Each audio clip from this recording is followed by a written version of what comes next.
Hello everyone, I'm Phoenix from Maine, and this is going to be my review of Tyler Perry's The Oval.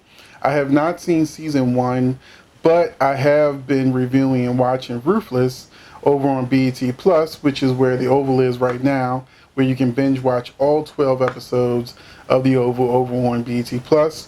I'm going to be doing these reviews, and even if you've seen the show before, relive them with me because I'm going to watch the show and then I'm going to do the review so you get my first reaction to the show, and then tell me in the comment section what you thought about the show when it came on, and then when it comes back in May, together we can go on ahead and watch the show and do the new episodes because I'm going to be right on top of it. And here we go. Without any further ado, hopefully you've already subscribed, and we're going to get right to this review of Tyler Perry's The Oval, episode 1, simply called The Pilot.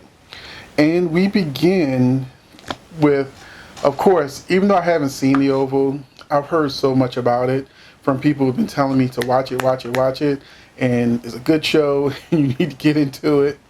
And since now I'm going to be reviewing, since I've been reviewing like Ruthless, I really realized I need to watch The Oval just to get a little more information on some of the characters that, like Ruth. Like, I didn't know she had a twin sister. So here we go. We started with one of the most talked about scenes, which is the fight scene in the very beginning between the president and the first lady. And I was a little lost because I didn't know if I was supposed to take the fight seriously or if it was a comedy. Because by the end, it went from a serious fight to comedy. So it just threw off the whole tone of the show for me. Like, what am I getting myself into? What am I going to expect after I see this when I watch this fight and I'm not sure if I should be entertained by it, by laughing, or should I be like, oh no, he hit a girl. So we're setting the tone. After the fight scene, we got a sex scene. Okay, so now you have my attention again. And I've got to say, this is one of the best looking casts that Tyler Perry has had. It's very even because it's like there's a lot of good looking actresses on the show. There's always good looking actors in a Tyler Perry production. But I was just really sort of blown away at how I usually feel like Tyler Perry's casting is a little uneven. That usually the guys look a lot better than the women. But now it's like Tyler Perry is listening to us and he's like fixing stuff, even though people still complain. So it was nice to see an even cast for The Oval. The sex scene was good. Not as good as Ruthless sex scenes because he gives us a little bit more in Ruthless because we got to pay for it. But yeah, that was a little just teeny bit of hotness in there for us. Didn't go too far, didn't show too much. But I wouldn't have been mad if he did. But I know it's just a regular old BET. Lily's leaving instead of focusing on the inauguration and the First Lady in her dress. So Lily, and this is a huge cast. By the time the show was over, I didn't know anybody's names. I may have known their occupation, but I didn't know, I wasn't catching people's names. I didn't know who a lot of characters actually were supposed to be. It's just that they just kept coming and coming and coming and coming. And I've watched the episode twice. So now that I've watched the episode twice, and I also went on online and found the names of the actors and the characters, now I kind of know I don't know everybody's name, but I did put it in my notes so that I can start putting my review people's names. But it's a large cast, and there's a lot going on, and that's like my number one impression of The Oval watching it, is that there was just so much going on. It was like mental overload trying to keep up with everything because I'm doing a review, so I'm looking harder than the average person to try to really get into the story and the direction and everything that's going on. But Lily, I guess she's a designer. It later comes out that she made the First Lady's dress. However, she left town even though it was close to inauguration because she was scared she was going to lose a client, any designer that is designing for any first lady will have replaced any client that would have left because you didn't get to them in that moment, but they would have come back because you would have been so in demand because you are designing for the first lady, and that gown, the inauguration ball gown, is automatically iconic. So I thought it was silly that she didn't have her priorities straight. And that event, just like the Obama inauguration, is going to be set in stone in everyone's minds, and people are going to be hyper focused on it because this would have been realistically the first interracial president and first lady.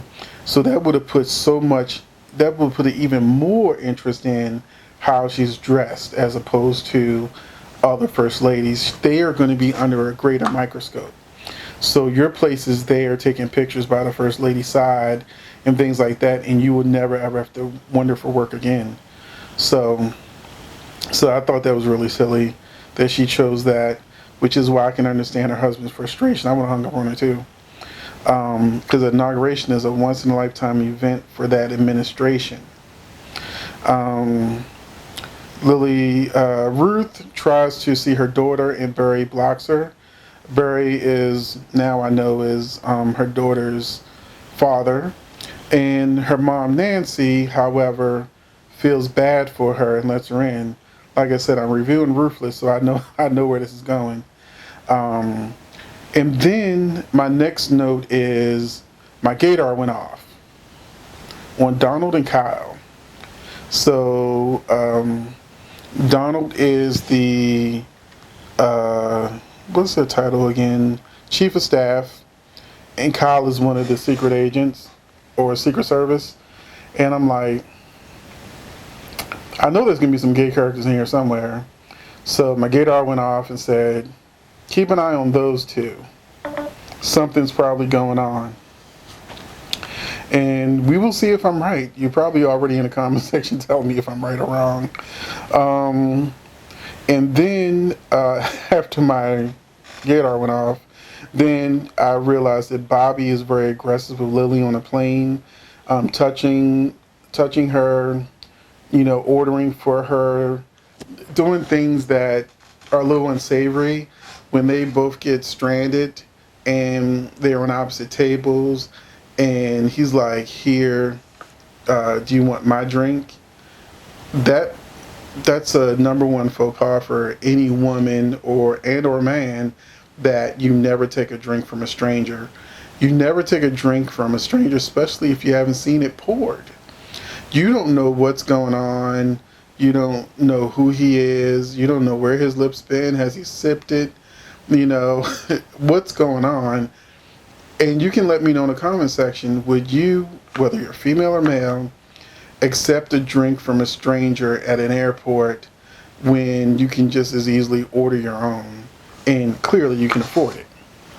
So I thought that was just weird. It would have made more sense if he said, well, let me get it for you this time, since, you didn't accept on the plane, you need it now, let me get it for you. That would have made more sense to me, not her taking his drink.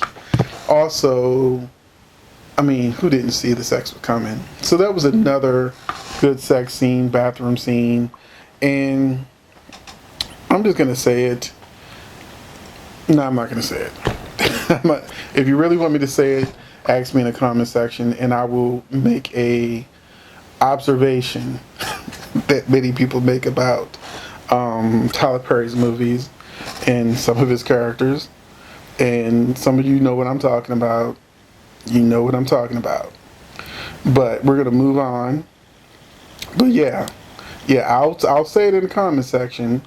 If that'll let me know you're actually watching the review. But half y'all know what I'm talking about when it comes to that particular character, Bobby.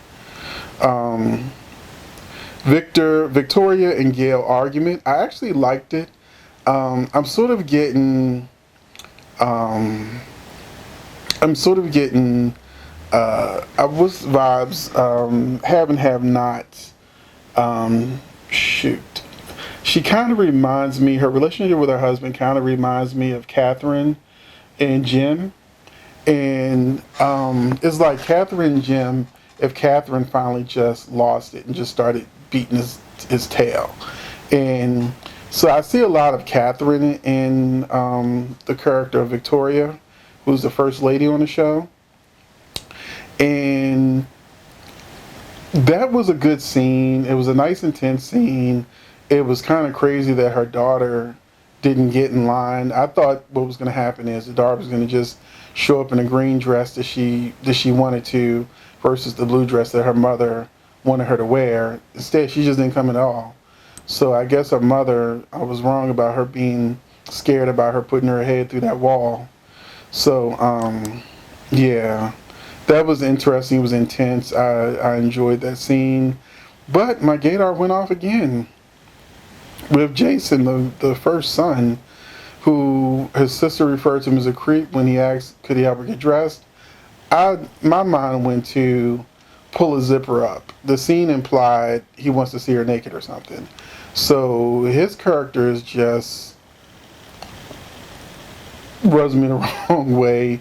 And he did send my gaydar off, but I might be wrong with this one. But yeah, let's get the roof. And this is my shock that she had a twin. Her twin's name is Denise.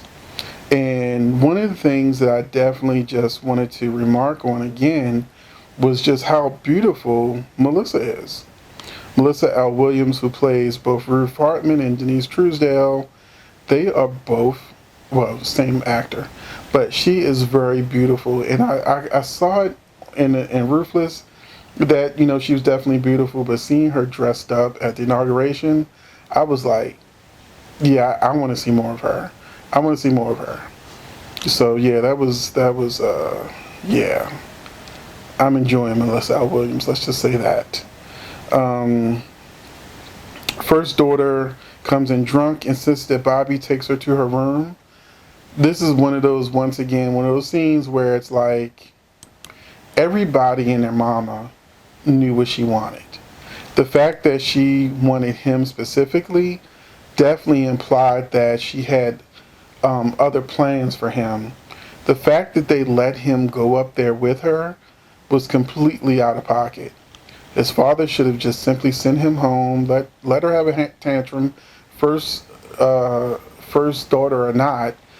Her parents would definitely have understood that he didn't let his son, who doesn't even actually work at the White House, take her to her room unsupervised, even though the girl was on the outside.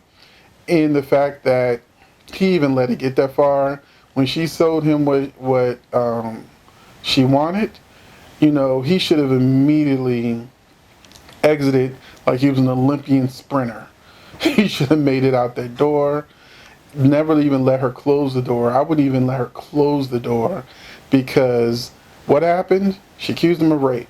Now, this is something that I had heard about, and I thought that from what people were telling me, that they were having a relationship, they got caught, and then he got accused, but none of that happened. He just got accused because she was having a bad day.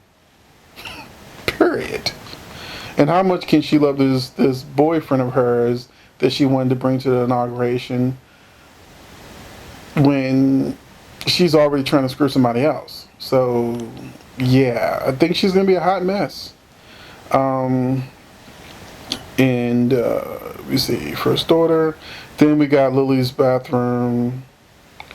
Okay. We already talked about Lily, the guy at the airport, Bobby, what they did in the bathroom. Yeah, it was a hot little scene. But then in the previews, we see he's like stalking her or something. So either that or he's her house painter and she didn't know it. One of the two. But I'll find out because I'm about to watch the next episode. And Nancy, what I put in my note with Nancy is dummy. Because she left the roofs in the house and the Ragadooshi start coming for the kid. So that was the episode. It was a lot going on. it definitely, one of the things that people told me that made them hooked on the Oval was that the cliffhanger, no matter what they felt about the episode as a whole, the cliffhanger always made them feel like they needed to see the next episode just to see what happened next. And then that episode had a cliffhanger and it just went all the way straight through. So that is my review of the first episode. Let me know what you thought in the comment section. Please take a moment to subscribe, and I will catch you in the next video.